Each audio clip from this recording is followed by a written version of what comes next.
मेरा भारत महान। जय श्री राम।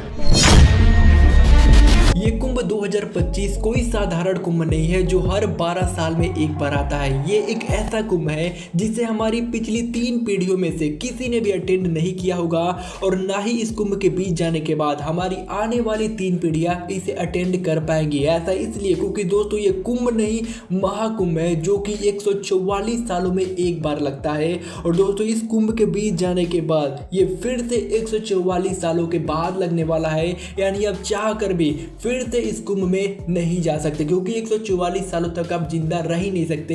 इसीलिए दोस्तों इस कुंभ पर बहुत ही भयंकर तरीके से ध्यान दिया जा रहा है और यही कारण है कि इस महाकुंभ में 40 करोड़ से ज्यादा यात्री यहाँ पर स्नान करने के लिए आएंगे। और यही कारण है कि जो हमारी उत्तर प्रदेश सरकार है ये इस कुंभ पर बहुत ही भयंकर तरीके से पैसों की बरसात कर रही है, हर सुख सुविधाएं उपलब्ध करा रही है। इसका अंदाजा आप इसी बात से लगा सकते हैं कि हमारी यूपी सरकार कुंभ में लगने वाले हर दिन 120 करोड़ रुपए खर्च करेगी, यानी प्रत्येक दिन 120 करोड़ रुपए खर्च करेगी। यूपी गवर्नमेंट ने 5500 करोड़ का बजट बनाया है मात्र 45 दिनों के लिए। इसके अलावा 21 करोड़ रुपए केंद्र सरकार ने अलग से दिया है। लेकिन ऐसा ही नहीं है कि केवल खर्चा होगा, क्योंकि मात्र 45 दिनों में यूपी सरकार को लगभग 25,000 करोड़ से भी ज्यादा की कमाई होने वाली है। लेकिन ये सिर्फ यूपी गवर्नमेंट की कमाई है जो सरकार के खाते में जाएगी। पूरे राज्य की अर्थव्यवस्था 2 से 3 लाख करोड़ रुपए से बढ़ेगी मात्र इन 45 दिनों में। हजारों लोगों को रोजगार मिलेगा और लाखों लोगों का धंधा बढ़ेगा। पर ये बात इन्हें कौन, अब आप ये जानने के लिए उतावले हो रहे होंगे कि यूपी गवर्नमेंट 25,000 करोड़ किस किस सोर्सेज से कमाएगी, कितने लोगों को रोजगार मिल रहा है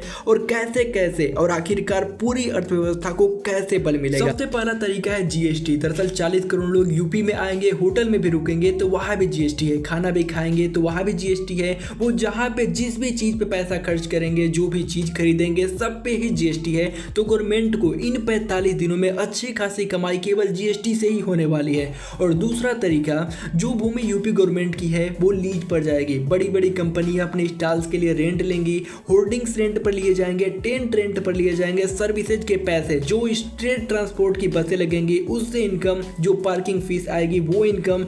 इसके अलावा लाइसेंसिंग, जितनी भी वहां पे वेंडर दुकानें लगेंगी उनको वेंडर परमिट, खाने पीने की चीजें लगेंगी उन पे फूड लाइसेंस, इनसे भी कमाई होगी। अब दोस्तों ये तो हुई केवल गवर्नमेंट की कमाई। 40 करोड़ लोग इस कुंभ में स्नान करने के लिए आने वाले हैं, यानी 40 करोड़ लोग केवल उत्तर प्रदेश के तो हो नहीं सकते, वो अदर कंट्री से भी हो सकते हैं, वो अदर स्टेट से भी हो सकते हैं, जो यहाँ पर कुंभ में स्नान करने के लिए आ रहे हैं। यानी जब वो कुंभ में स्नान करने के लिए आएंगे और जब उन्हें जाना होगा तो ये जरूरी नहीं है कि वो डायरेक्ट यहाँ से स्नान करके चले जाए, वो जा भी सकते हैं और नहीं भी जा सकते हैं। और ना जाने का मतलब ये हुआ कि ये यहाँ पर पास ही में अयोध्या है, वहां पे भी जा सकते हैं, ताजमहल है वहां पे जा सकते हैं, मथुरा जा सकते हैं, वृंदावन जा सकते हैं। यानी वो लोग आएंगे तो हमारे उत्तर प्रदेश में भ्रमण करेंगे, यानी टूरिस्ट के रूप में आएंगे और हमारे राज्य को फायदा पहुंचाएंगे। और न केवल राज्य को फायदा पहुंचाएंगे बल्कि जब वो लोग यहाँ एक जगह से दूसरे जगह जाने के लिए किसी साधन का उपयोग करेंगे, किसी की बाहर रेंट पर लेंगे गाड़ियाँ, इससे वहाँ के जो आप लोग होंगे उनको रोजगार मिलेगा। इसके अलावा जो सड़क के किनारे जितने भी होटल्स होंगे